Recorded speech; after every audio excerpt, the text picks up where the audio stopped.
Hello, my name is Alexi. I want to make a video by the name Love of Christians Toward God in 1 Corinthians 13. Interesting things that I've been noticing throughout many years that first of all, the biggest thing is that did you know that originally there was no Bible verses and chapters split it? It only came in 16th century. So to me the biggest one is that if somebody trying to make theology out of counting Bible verses and chapters, you're just wrong. You're just doing from man-made tradition of chapter verses and chapters and division. Second of all, why I believe it talks about specifically God, Christian love towards God. If you look at like two verses before and two verses right after 1 Corinthians 13, interesting thing, it's kind of like a bundled in between all the different gifts. Like for example, do all possess gifts of healing? Do all speak with tongues? Do all interpret? But earnestly desire the higher gifts. I will show you a still more excellent love. And then right after the three things, faith, hope, and love, it talks about pursue love and earnestly desire the spiritual gifts, especially that you may prophesy. For one who speaks in a tongue speaks not to man but to God. For no one understands him, but he utters mysteries in the Spirit. Once again, why is it? Well, once again, there's no Bible verses and chapters division, but it's right between talks about spiritual gifts and question. Does your pastor can give you spiritual gifts, or is it comes from God, or your wife, or your husband, or pretty much your spouse? Does your wife, I should say, does your spouse gives out those gifts? No, it's God. So the context itself is just hilarious to me. But let me prove you within the context, and I'm gonna go and actually other verses too. Is that ultimately it's not your pastor. Sometimes like listening pastors, like imagine pastor talking about loving him in a third person. I mean, it's just like the most narcissistic thing I ever heard. Like imagine like, hey guys, love me, but I'm gonna speak this in a third person using the Bible, when this unconditional love specifically addressing to God, from Christians to God. But let me read the 1 Corinthians 12 verse 30 and 31, and I will read it all the way to 1 Corinthians 14 verses 1 and 2, and just ask yourself a question. Is that this type of love, unconditional love, only towards God, or can it be shared? Not just one or two verses, by the way. Like some things, yes, definitely can be applied towards your spouse, towards a pastor or whatever, Christian leader, or towards even unbelievers, but this is specifically towards God. I would like all the verses have to be applied. Like I mean, it's just like, once again, like you can sneak one verse or two verses, but ultimately it's toward God. But let me read this whole thing. So 1 Corinthians 12 verse 30, and I'll read till all the way to 1 Corinthians 14 verse 2. Do all possess gifts of healing? Do all speak with tongues? Do all interpret? But earnestly desire the higher gifts. I will show you a still more excellent way. If I speak in the tongues of men and of angels, but have not love, I am a noisy gong or a clanging cymbal.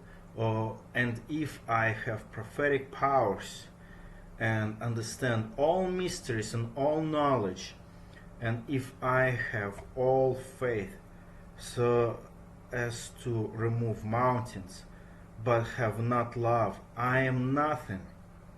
If I have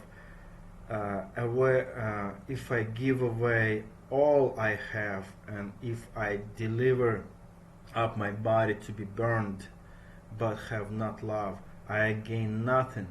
Love is patient, love is kind, love does not envy or boast, it is not arrogant or rude, it does not insist on its own way, it is not irritable or resentful, it does not rejoice in wrongdoing, but rejoice with the truth.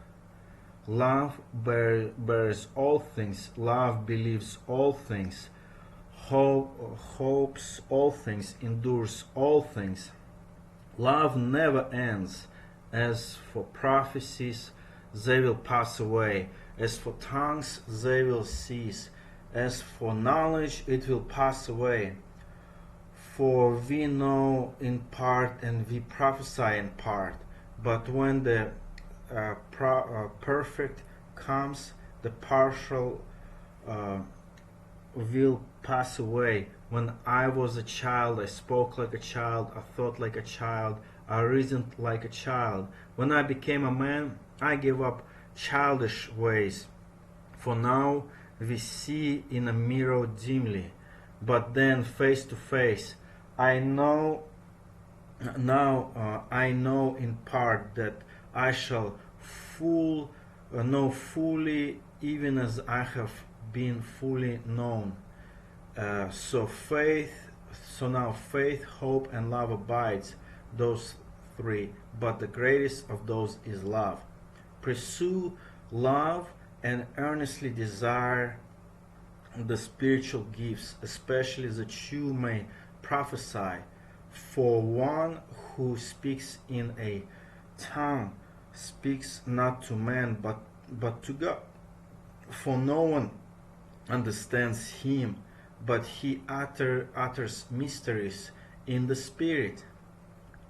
So once again, all of a sudden, in the beginning, in the middle, and in the end, he talks about different spiritual gifts. And once again, I would insist, 1 Corinthians 13 is the love of Christians towards God only. To me, the biggest thing is this, that many pastors try to almost like, there's God right there, and man like slowly, like just below right there, just a little bit difference between God and man. When reality is this, God is right there, and everybody else right there. So let me read a couple of Bible verses. In Mark 12, verse 29 through 31, it says this: Jesus answered, "The most important is, Hear, O Israel, the Lord our God, the Lord is one. And you shall love the Lord your God with all your heart, and with all your soul, and with all your mind, and with all your strength. The second is, you shall love your neighbor as yourself. And there is no other commandment greater than those." So number one is God, always. You shall love the Lord your God with all your heart and soul, and with your mind, and with all your strength. But, people sometimes. And second of all, interesting thing, like even if you look at the 1 Corinthians, like I said, it's never been meant like most of the pastors do, preach verse by verse, chapter by chapter. Think about it. In the first century, imagine, Paul writes a letter, and in Corinthians they get this letter, and this one guy, he gets up, hey guys, you know what, I'll preach one chapter every week, and we'll get through this whole book one chapter at a time, and it's like what, 15 weeks? 15 weeks. Is it 15 or 16? I think it's, no, 16 chapters. Let me double check. I think it's 16 chapters in First Corinthians.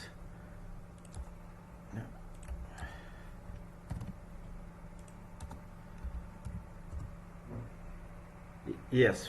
Yep. Next one is Second Corinthians. Yeah, so 16 chapters. And I'm just like, no, it's meant to be read whole letter at one time. Maybe like you have multiple readers, that one person reads maybe couple of verses, another person couple of chapters, whatever. But interesting thing, like if you just, let's just say, First Corinthians 13 is about love of spouses, like one spouse loves another spouse. But let's look at the other verses in First Corinthians chapter 7, the same book. First Corinthians chapter 7 verse 8. To the unmarried and the widows I say that it is good for them to remain single as I am. First Corinthians 7 verse 32 to 34. I want you to be free from anxieties. The unmarried man is anxious about the things of the Lord and how to please the Lord. But the married man is anxious about worldly things, how to please his wife, and his interests are divided. And the unmarried and betrothed woman is anxious about the things of the Lord, how to be holy in body and spirit. But the married woman is anxious about worldly things, how to please her husband. Once again, it's just simple. In the same book, once again, all letters of Paul was meant to be read whole thing in one time. By the way, it's letters. Like, think of this. Well, now we have internet, and we don't really send like this 20-page letter. Before internet, I remember if we would send a letter, like just say even to another town, and we know that this letter will take like at least a month to get. We would write at least like 15 pages. But you know, it's quite interesting that people don't get this concept. But let's just say, okay, if it's not it's not about your spouse, maybe it's about your pastor. But let's look at Deuteronomy chapter 13 verses 1 through 9 and ask yourself a question. Is there unconditional love towards your wife, or is it unconditional love towards a let's just say pastor? Well, in this one it says like a priest with some prophet, but prophet, priest, I would say it's somewhat similar, since it's only really one. In American structure, there's only one type of person who can preach. But let's read this. Deuteronomy chapter 13 verse 1 through 9. If a priest, if a prophet or a dreamer of dreams arises among you and give you a sign or a wonder, and the sign or wonder that he tells you comes to pass, and if he says, let us go after other gods which you have not known, and let us serve them, you shall not listen to the words of the prophet or the dreamer of dreams. For the Lord your God is testing you to know whether you love the Lord your God with all your heart and with all your soul. You shall walk after the Lord your God and fear him and keep his commandments and obey his voice, and you shall serve him and hold fast to him. But the prophet or a dreamer of dreams that shall be put to death, because he has taught rebellion against the Lord your God. Notice, if a pastor tells you something else against the Bible, he teaches rebellion against God. And notice, so he has taught you rebellion against the Lord your God, who brought you out of the land of Egypt, and redeemed you out of the house of slavery. By the way, we are all slaves to sin when we are born, and now we are by faith as slaves of righteousness. So redeems you out of the house of slavery, to make you live the way in which the Lord your God commanded you to walk, as you shall purge the evil from your midst. Next. So purge that pastor from your midst. There's no unconditional love towards a prophet or a pastor in the New Testament. Verse 6: if your brother, the son of your mother, or your son or your daughter, or your wife, notice your wife you embrace. Notice, your wife you embrace, or your friend who is as your own soul. Notice, a friend who is as your own soul. Just I know, many pastors trying to, of course, keep distance between their people, but I'll just say, if you have this so-called pastor whom you embrace as your own soul, soul entices you secretly, say, let us go and serve other gods. Not just say, if you have a wife, or you have a pastor who became a Roman Catholic, he tells you, let us go and serve other gods, which neither you nor your fathers have known, some of the gods of the people who are surrounded you, whether near you or far from you, from the end of the earth to the other. You shall not yield to him or listen to him, nor shall your eyes pity him, nor shall you spare him, nor shall you conceal him, but you shall kill him. Your hand shall be first against him, to put him to death, and afterward the hand of all the people. So notice, your wife, like, let's just say your wife, let's just say she decided to become a Muslim. Guess what? You would stone her to death. If your pastor say, well, Roman Catholicism, they're brothers in Christ by baptism, guess what? He's a false prophet. You shall surely put him to death. But today, most of the let's just say people never even read the Bible once. I looked at the statistics. About 9 out of 10 so-called Christians never read the whole Bible even once in their lifetime. So, of course, not surprising. In Matthew chapter 10, verse 34 through 38, do not think that I have come to bring peace to the earth. I have not come to bring peace, but a sword. For I have come to set a man against his father, and the daughter against her mother, and the daughter-in-law against her mother-in-law, and the person's enemies will be those of his own household. Whoever loves father or mother more than me is not worthy of me. Whoever loves son or daughter more than me is not worthy of me. Whoever does not take his cross and follow me is not worthy of me. See, like, even family members cannot be elevated to God. In Luke 14, verse 26 to 27 says this: if anyone comes to me and does not hate his own father, mother, and wife, notice wife, and children and brothers and sisters, yes, even his own life, he can't be my disciple. Whoever does not bear his own cross and come after me cannot be my disciple. So elevation, once again, when we elevate God to man, it's always like this.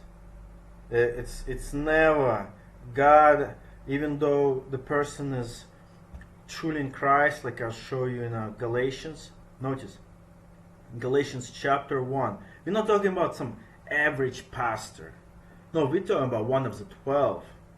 Actually, multiples is just because it's Peter and Paul. So, Galatians chapter 1, verse 8 through 9. But even we, who are we? Even we, the apostles, not some pastor. Like, to me, when some pastor trying to compares to apostle, it was like, dude, you got easy. Well, first of all, like in 2 Corinthians, let me see your resume. How many times you've been persecuted for faith in America? Almost never. I mean, I understand, like, if you go to India, Pakistan, or some other countries, I definitely see that. But American pastors compare themselves to the apostles is just like ludicrous. But let me continue. Verse 8. But even if we or an angel from heaven should preach to you a gospel contrary to the one we preached to you, let him be accursed. As we have said before, so now I say again, if anyone is preaching to you a gospel contrary to the one you receive, let him be accursed. So it's kind of simple that but continue on. Let's continue on. Galatians 2, verse 11 through 14. But when Cephas came to Antioch, I opposed him to his face, because he stood condemned. For before certain men came from James, he was eating with the Gentiles. But when they came, he drew back and separated himself, fearing the circumcision party. And the rest of the Jews acting hypocritically along with him. So then even Barnabas was led astray by their hypocrisy. But when I saw that their conduct was not in step with the truth of the gospel, I said to Cephas before them all, if you, though a Jew, live like a Gentile and not like a Jew, how can you force the Gentiles to live like Jews? So Paul had no problem of confronting Peter. There's no unconditional love. It's like, hey, you better chill out. You better stop being a hypocrite, Peter. You live like a Gentile, but yet you compel Gentiles to live like Jews. Come on, man. Continue on. Galatians 4, verse 28 through 30. Now, brothers, like Isaac, are children of promise, but just as at that time he who was born according to the flesh persecuted him who was born according to the Spirit, so also it is now. But what does the Scripture say?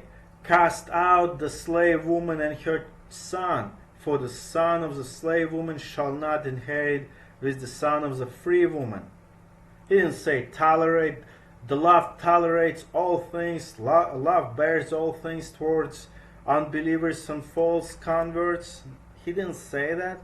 Look, in Revelation chapter 2, verse 20, it says this, but I have this against you, that you tolerated, or you bore that woman Jezebel, who calls herself a prophetess, and is teaching and seducing my servants to practice sexual immorality and to eat food sacrificed to idols. Once again, there's no tolerance towards false teachers. And Jezebel, of course, she probably had a husband who's Ahab, who would let her teach, but of course, all the rest of the church were held accountable for letting this Jezebel teach. So let's try to read 1 Corinthians 13 and ask yourself, is that talking about love towards God or towards the spouse or pastor? If I speak in tongues of men and of angels, but I have not love towards who? Towards God, or towards what's the name? A spouse. And also, what kind of spouse? For example, King David had a first wife, Michal. He didn't die for her. He left her. But continue on. I'm a lousy gong and a cleaning cymbal. By the way, in the Old Testament, just ask yourself a question. What husband died for his wife? I don't think there's no examples that some husband laid his life down.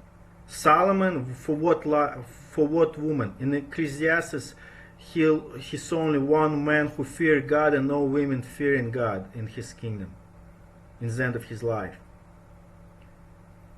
King David, how many wives he had? First one was Michal. Second was Abigail.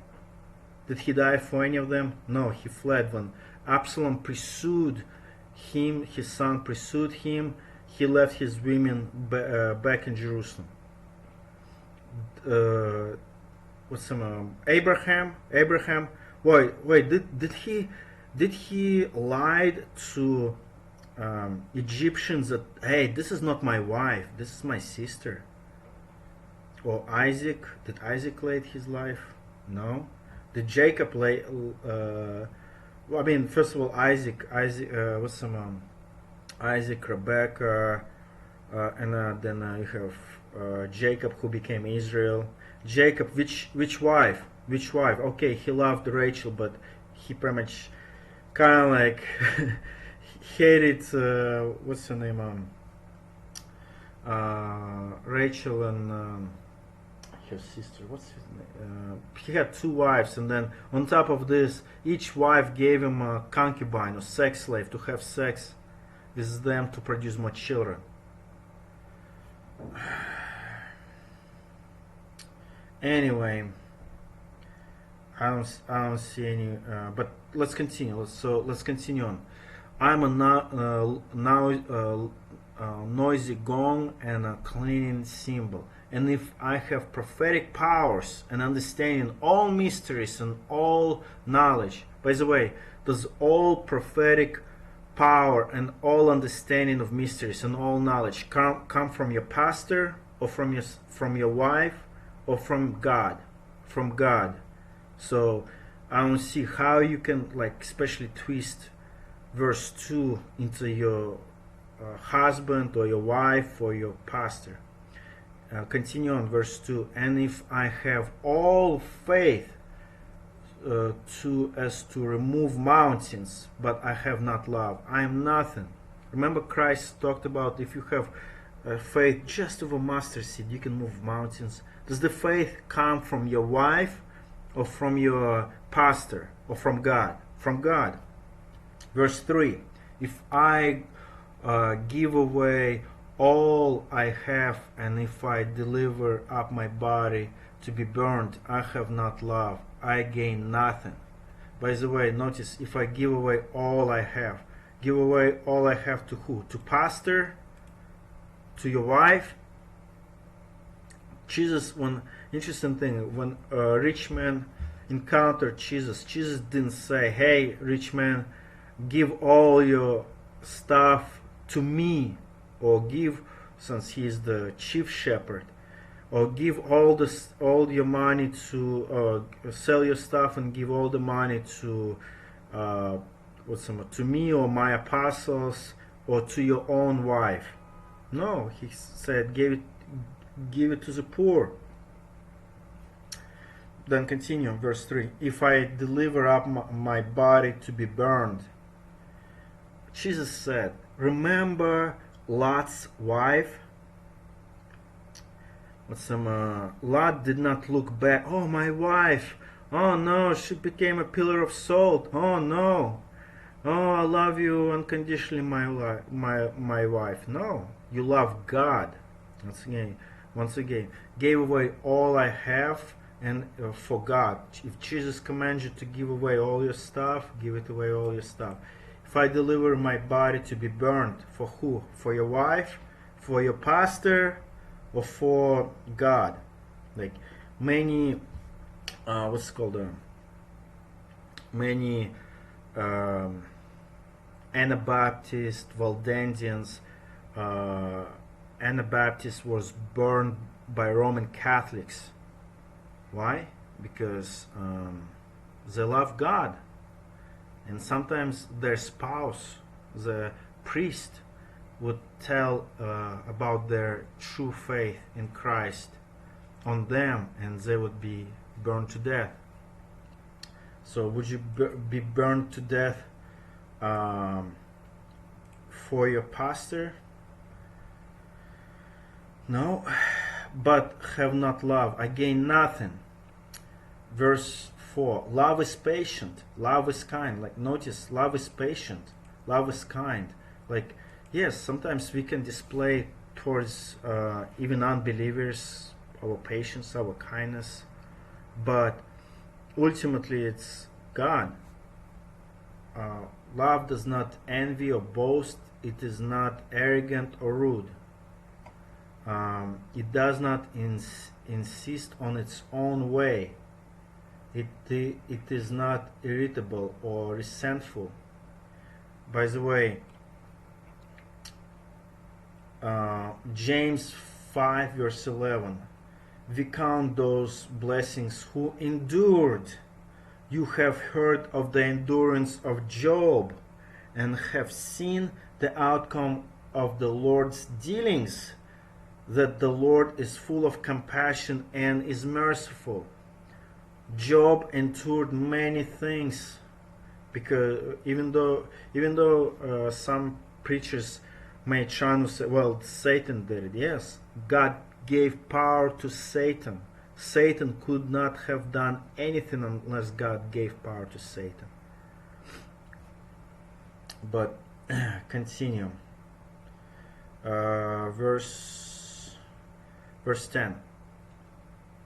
Oh, no. Oh, verse 9. For we know in part and we prophesy in part. Why is he talking about prophecy, all the comparing prophecy to love again in the middle? Like tongues, prophecies, prophecy again. Is it comes from your spouse, from your wife, or from your pastor? Verse 10. But when the perfect comes, the partial passes away. Notice, we prophesy in part and the partial passes away. When I was a child, I spoke like a child, I thought like a child, I reasoned like a child. When I became a man, I gave up foolish ways. For now we see in a mirror dimly, but then face to face I know in part, that I shall know fully, even as I have been fully known. So now faith, hope, and love. By the way, do you put your faith in a pastor, or would you put your faith in a spouse? Just remember Lot's wife. Remember King David's wife, Michal. What's his name? Even like what's his name? Is it Sarah who said, like, who actually told? Yeah, Sarah told her wife, told her husband Abraham, hey, get this my slave girl, have sex with her so you could produce Ishmael, Hagar. No, you put your faith in Christ, who is Son of God, who is God in the flesh. Faith, hope. Do you hope in your husband? Do you hope in your wife? Do you hope in your pastor? I mean, if you put your hope in a spouse, just wait. Especially if you're married to Jezebel or some other creature similar to that. Jezebel, Michael, who else? Who has like a wife? Oh, Lot's wife.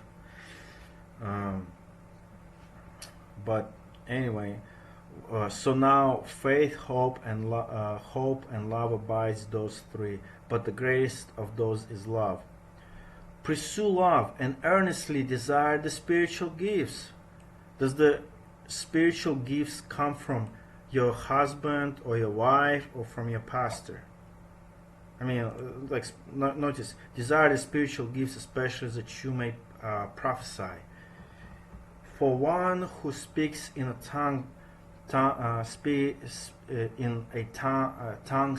Notice all the sudden he talks about again tongues, and then in a tongue speaks not to man but to God. Oh wow! For no one understands him, but he utters mysteries in the spirit. Sometimes, to me, the biggest one is like a biggest giveaway. Let me read. Where is it?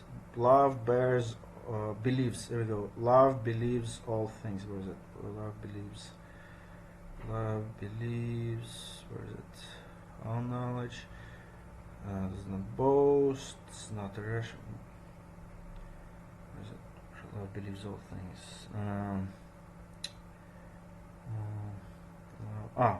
Love, notice verse 7. Love believes all things. Love believes all things. Well, let's see what Proverbs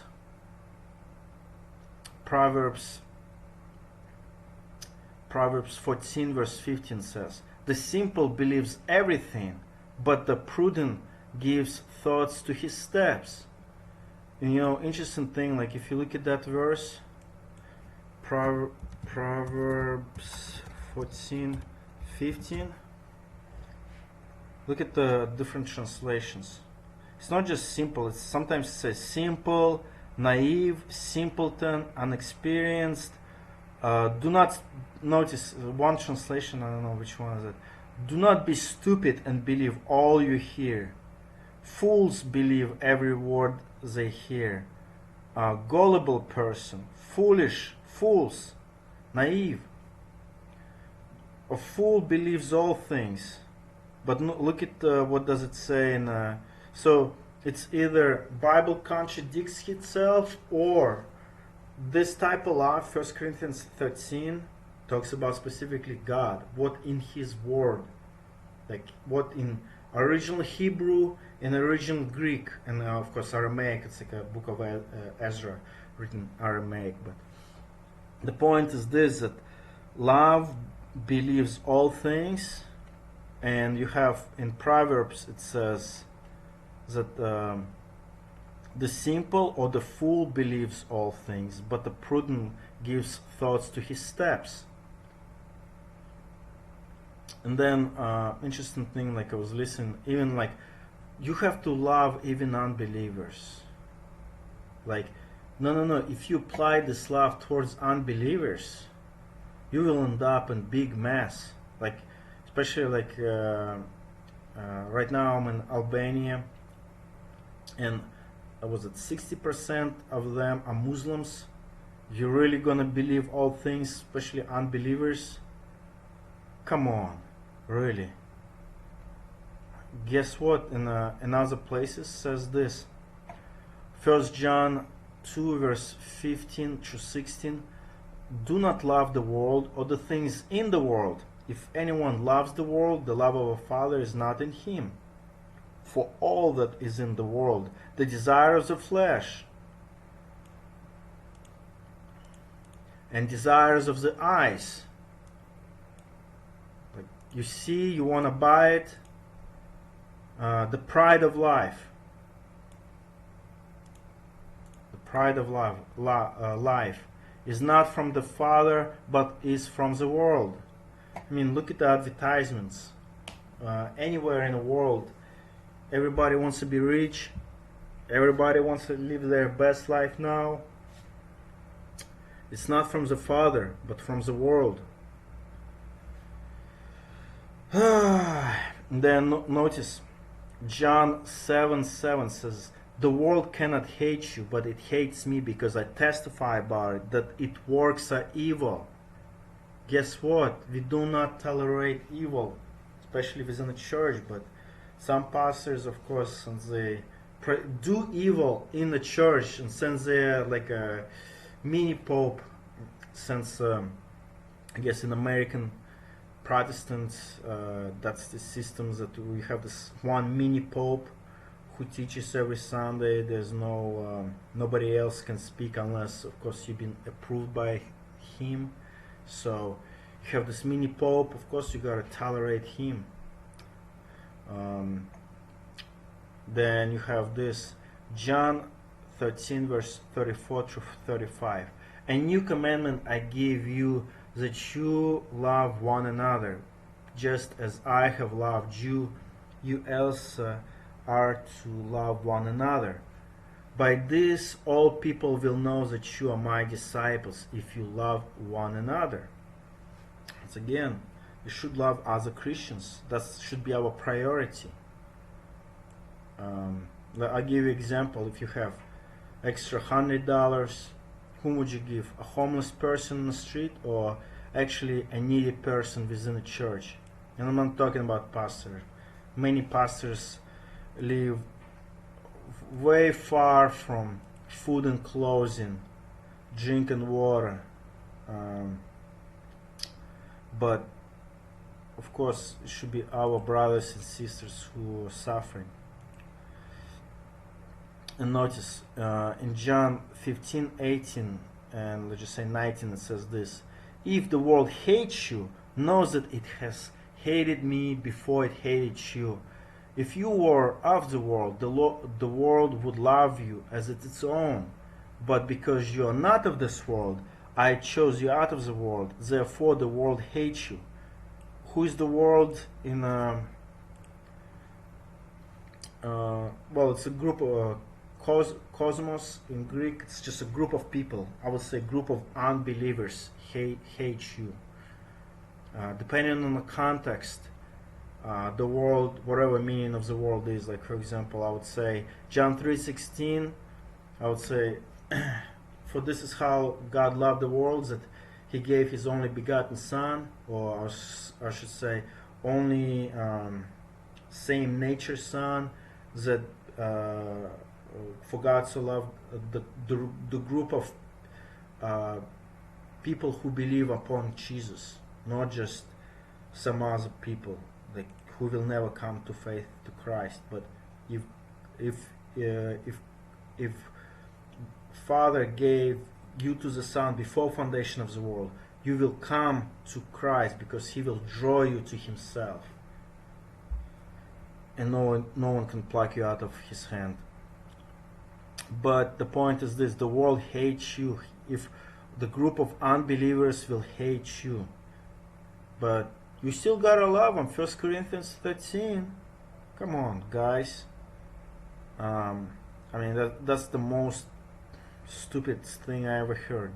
Like, sometimes you can apply few things here and there towards even unbelievers, towards your spouse, towards your pastor, but reality is this: 1 Corinthians 13 is about love of Christians toward God. I hope I'm able to prove this to you, and have a good day. Bye bye.